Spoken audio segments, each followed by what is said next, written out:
Bonjour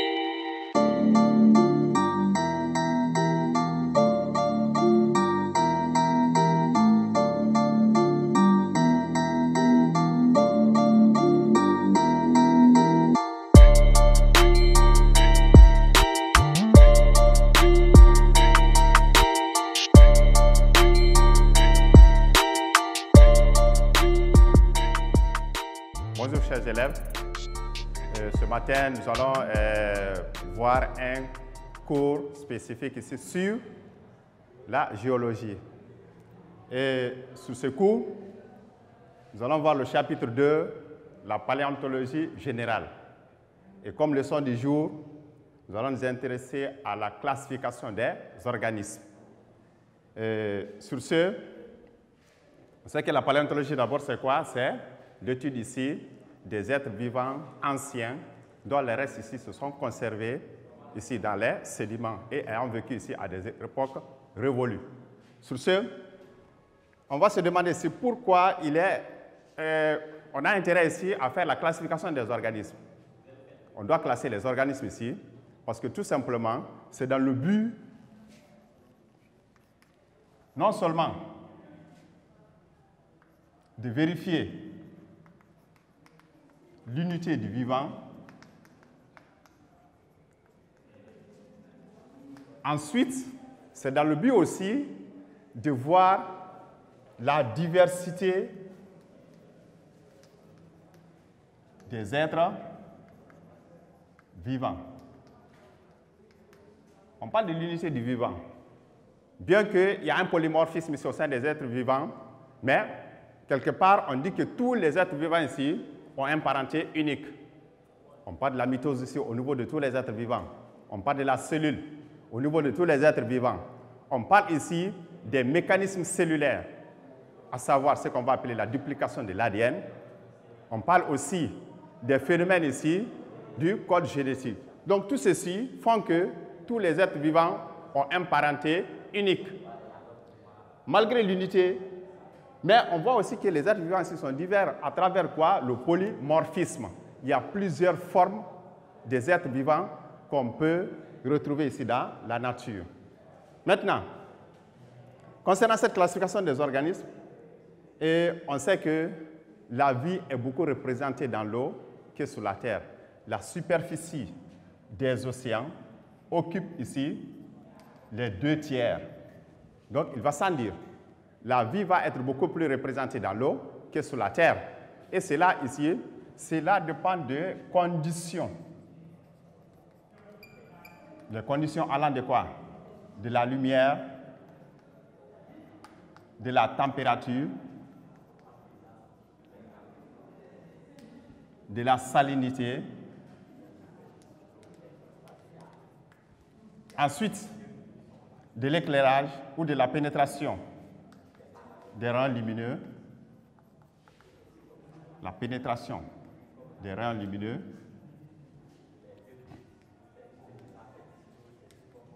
ainsi de suite. Donc voici pas mal ici de conditions qui font que la vie est beaucoup plus représentée dans l'eau que sur la surface terrestre. Sur ce donc, nous allons essayer de tenir compte de certains critères, parce que la classification, on ne peut pas prendre la classification sans tenir compte des critères.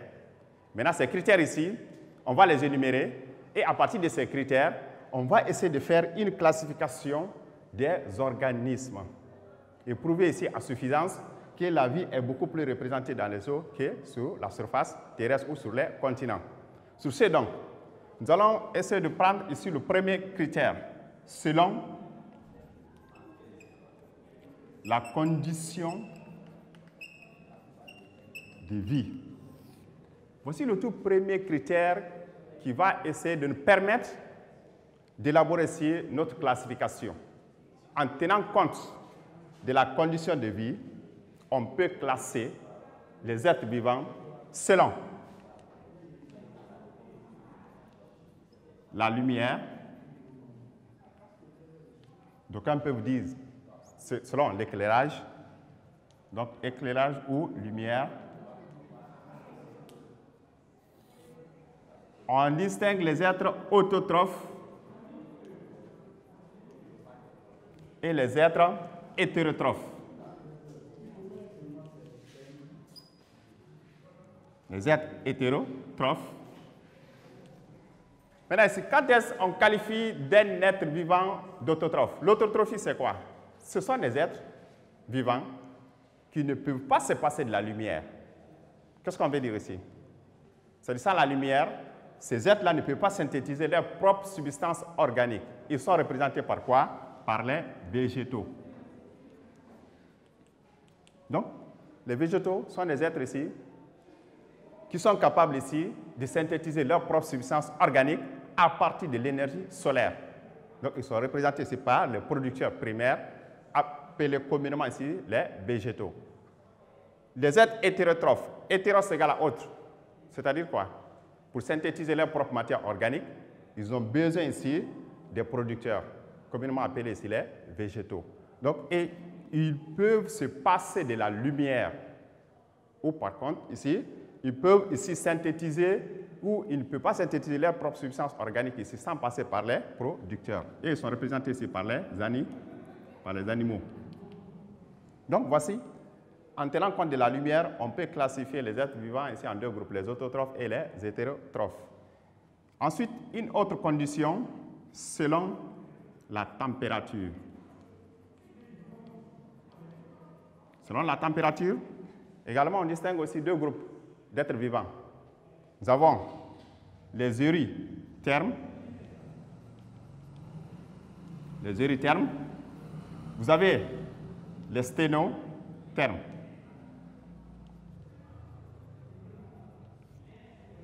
Eris égale à large, thermos c'est égal à chaleur. Donc, en quelque sorte, ce sont les êtres ici qui peuvent supporter une plus grande variation de la température. Exemple, on peut citer les kystes.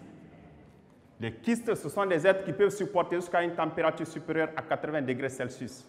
Donc, pouvant supporter une grande variabilité de la température. Par conséquent, on peut les mettre ici dans le groupe des êtres eurythermes. Les sténothermes, sténos égale à étroit. Si le premier groupe ne peut pas supporte une grande variation de la température, le deuxième groupe ne peut pas supporter une grande variation de la température. Exemple, la baleine. Donc voici, en résumé pour la température, il y a deux groupes, eurythermes et sténothermes. Eurythermes qui supportent une grande variation de la température, sténothermes qui ne peut pas supporter une grande variation de la température. Ensuite, toujours dans la condition, il y a aussi selon la salinité. Selon la salinité, ici encore on distingue deux groupes d'organismes. Nous avons les euryalins, et les sténoalins. Eury c'est égal à large, alors c'est égal à sel. Les euryalins, ce sont des êtres qui peuvent supporter une variation ou une grande variation du taux de salinité de l'eau. Ici, sténoalins, ce sont des êtres qui ne peuvent pas supporter une grande variabilité du taux de salinité de l'eau. Euryalins, on peut citer par exemple les Antiaris rouges. Les sténoalins, on peut citer par exemple les anguilles. Les anguilles. Bon, à part Antiaris, on peut citer même le crabe aussi. Le crabe aussi est un être qui est capable de supporter une grande variation du taux de salinité de l'eau. On continue. Selon l'oxygène. Selon l'oxygène aussi, on distingue deux groupes d'êtres vivants ou d'organismes, ou voire même trois s'il faut même. Nous avons ici les êtres aérobies. Vous avez les êtres anaérobies. Et un troisième groupe ici, vous avez les êtres à anaérobie facultative. Facultative. Un être dit aérobie, c'est un être ici qui ne peut pas vivre sans l'oxygène. Exemple, les animaux. Un être anaérobie, c'est un être ici qui ne supporte pas ici la présence de l'oxygène. Donc, ce sont des êtres qui vivent sans oxygène. Anaérobie facultative, ici on peut citer par exemple les bactéries. Les premières bactéries ici qui ont fait leur apparition sur la Terre, c'était des bactéries anaérobies. Ils n'avaient pas besoin de l'oxygène. L'anaérobie facultative, ça veut dire quoi? Que la présence ou l'absence de l'oxygène se marque ici, il n'y a pas un problème. Exemple, le colibacille. Le colibacille ou Escherichia coli, c'est la même chose. C'est une bactérie ici qui vit dans la flore ici du gros intestin. La présence ou l'absence de l'oxygène ici ne le dérange pas. Donc voici en tenant compte de l'oxygène. Maintenant, le dernier critère ici pour la condition, nous avons l'humidité. Donc selon l'humidité,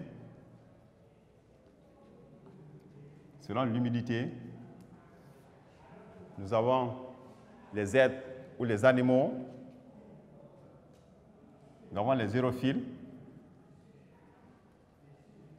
Les aérophiles, ce sont des êtres ici qui vivent dans des conditions où le taux d'humidité est très très faible.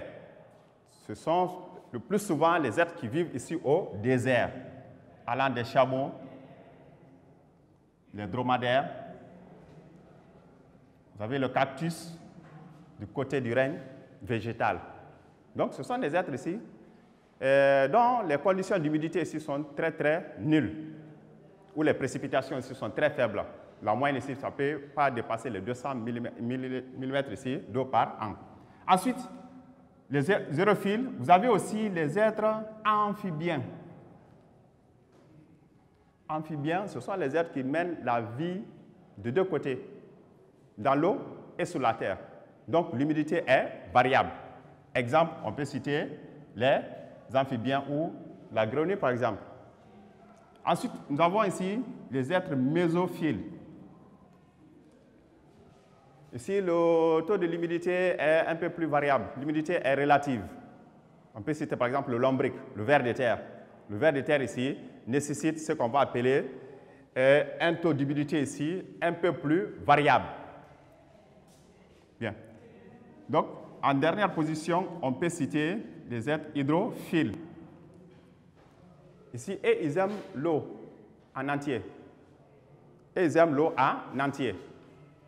Bien. Maintenant, donc, après les conditions, nous allons voir aussi un autre critère aussi de classification des êtres vivants, c'est en tenant compte des milieux marins. Donc, selon la condition de vie, ici nous allons voir selon les milieux marins. Selon les milieux marins. Selon les milieux marins aussi, on peut faire la classification des organismes. Sur ce, nous avons la zone littorale. La zone littorale est comprise entre 0 à 20 mètres. Donc, de 0 à 20 mètres ici, dans les profondeurs des eaux, nous avons affaire ici à une zone qu'on va appeler la zone littorale. Ensuite, il y a aussi le plateau continental. Le plateau continental. Généralement, cette zone, elle est appelée aussi la zone néritique. Elle est appelée la zone néritique. Et cette zone néritique, elle est comprise ici.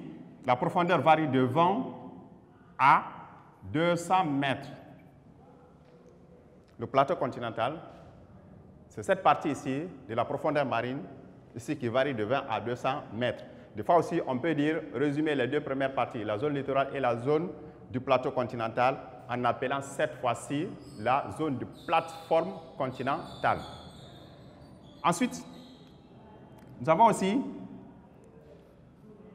la zone bastiale. La zone bastiale, elle est comprise de 200 à 3000 mètres. Donc, à partir de 200 mètres, jusqu'à une profondeur ici considérable ici de 3000 mètres, nous avons affaire ici à cette zone qui est appelée la zone bastiale. Ensuite, vous avez la zone pélasique ou la zone abyssale, c'est-à-dire les profondeurs abyssales dont la profondeur varie de 3000 à 6000 mètres.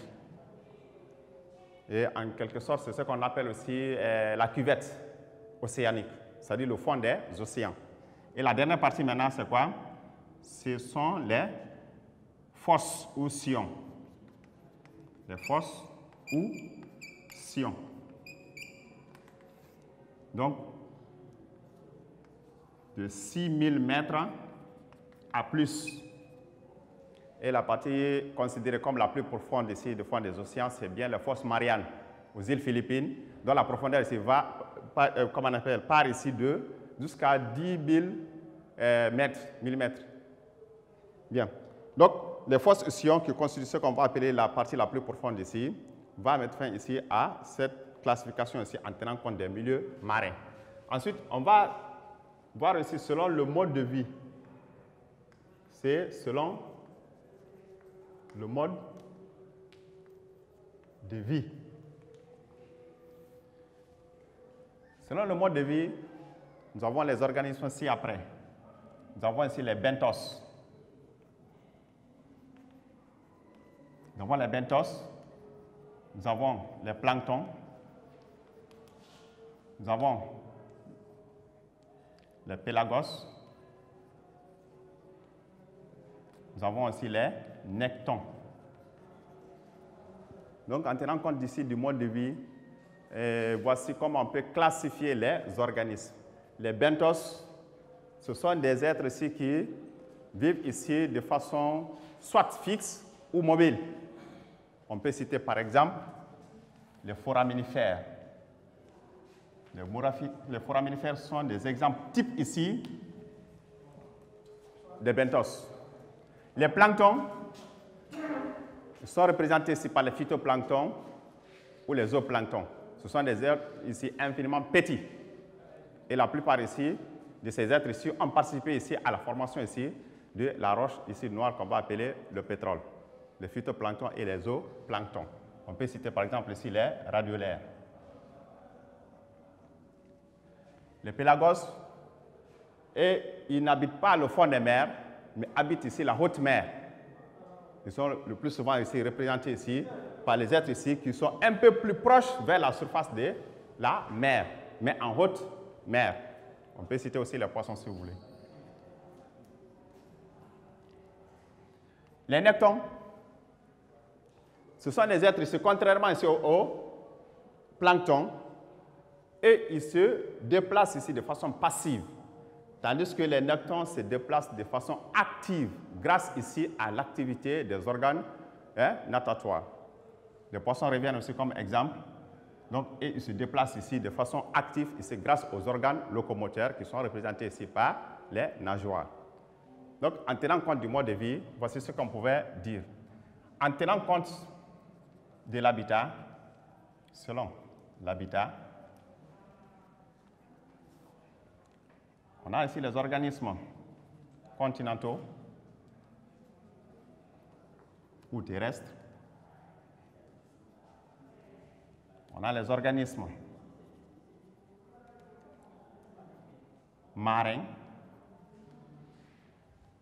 Et enfin, on a ici les organismes qui mènent une vie aérienne. Donc, selon l'habitat, voici les trois groupes ici d'êtres ici qu'on peut constater. Ensuite, on va s'intéresser aussi, en tenant compte ici de la pénétration des rayons lumineux, ne pas confondre ici avec la lumière ou l'éclairage. Donc, selon la pénétration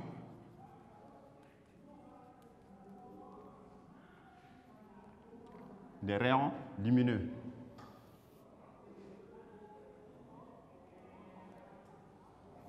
Selon la pénétration des rayons lumineux ici dans la surface marine, on peut distinguer trois groupes d'organismes.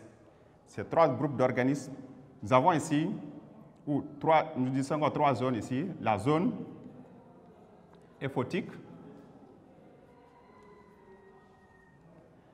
dont la profondeur varie de combien? Varie de 0 à 200 mètres.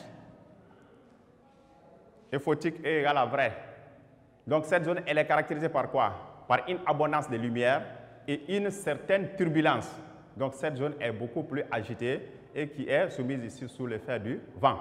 Donc c'est une zone qui est beaucoup agitée et on assiste ici à la présence ici de nombreuses substances ici qui servent de nourriture ici pour les organismes ici qui y vivent, surtout les organismes nectoniques cités si haut.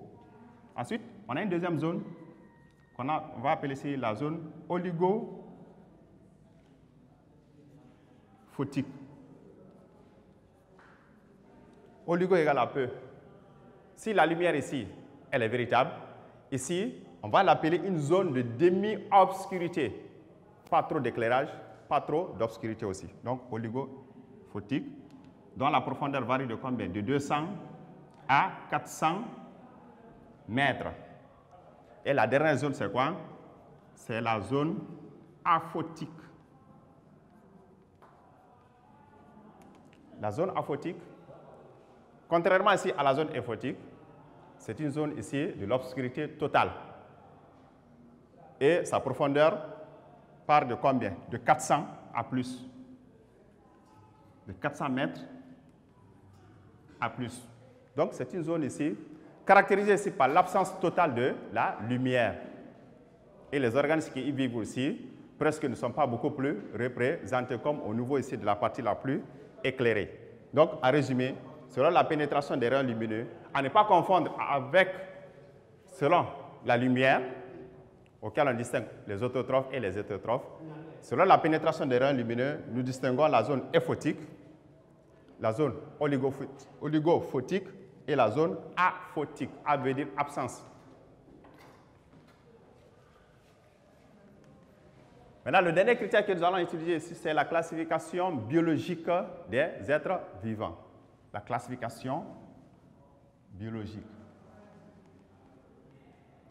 La classification biologique des êtres vivants. Et ceci avait commencé depuis au temps d'Aristote. Aristote a été l'un des précurseurs, a essayé de faire ici une classification générale des êtres vivants, mais n'avait pas pu. C'est quand, dans les années 1748, avec Carl von Linné, lui, il a réussi à établir une systématique, une taxonomie qui répond au dessein de Dieu. Donc, qui répond à peu près ici, comme le veut exactement ici la nature. Et cette classification ici obéit ici à deux types. Nous avons la nomenclature. La nomenclature binominale et la nomenclature hiérarchique. Et la nomenclature hiérarchique.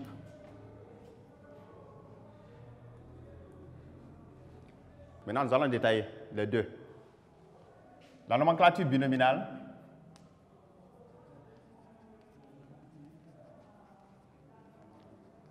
signifie quoi? Signifie toujours qu'un nom scientifique est composé de deux noms. Un nom scientifique est composé de deux noms. Un nom scientifique est composé de deux noms.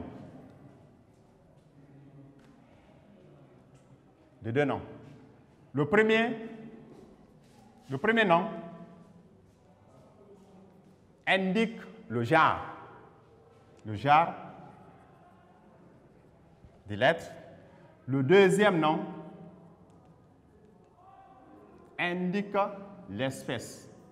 Donc, la plupart des noms scientifiques que vous trouvez dans les documents ou qu'on vous annonce, dites-vous que c'est toujours composé du genre et l'espèce. Je peux donner un exemple ici. Homo sapiens. Homo sapiens. Donc, homo, ça veut dire quoi? Indique le genre. Et sapiens indique l'espèce. On peut citer d'autres exemples aussi. Archaeopteryx madagascariensis. Donc, Archaeopteryx, c'est le genre. Et Madagascariensis, c'est l'espèce. Homo erectus. Homo, c'est le genre. Erectus, c'est l'espèce. Homo habilis. Homo, c'est le genre. Habilis, c'est l'espèce. Donc, un nom scientifique est toujours composé de deux noms. Le premier indique le genre et le second indique l'espèce. Et il y a des règles ici qu'il faut respecter. La première lettre du premier nom est en majuscule. La première lettre du deuxième nom doit être en minuscule. Et souvent, vous allez voir qu'un nom scientifique est souvent accompagné de l'initiale de la lettre du parrain qui a fait la découverte du nom. Le parrain, c'est qui? C'est celui qui a fait la découverte du nom. Par exemple, L pour Linné, mais ce n'est pas lui seul ici qui a fait ici la découverte ici du nom scientifique. Et souvent, vous allez voir ici, la date de la découverte du nom scientifique est souvent marquée aussi. Ce n'est pas interdit aussi. Donc, voici, donc, je rappelle les consignes. La première lettre, d'abord, le premier nom indique le genre. La première lettre du premier nom, comment on appelle, est en majuscule. Le deuxième nom, qui signifie l'espèce, la première lettre du deuxième nom est en minuscule et souvent accompagnée de l'initiale ici de celui qui l'a apprécié pour la première fois. C'est ce qu'on appelle la nomenclature binominale. La nomenclature hiérarchique. La nomenclature hiérarchique.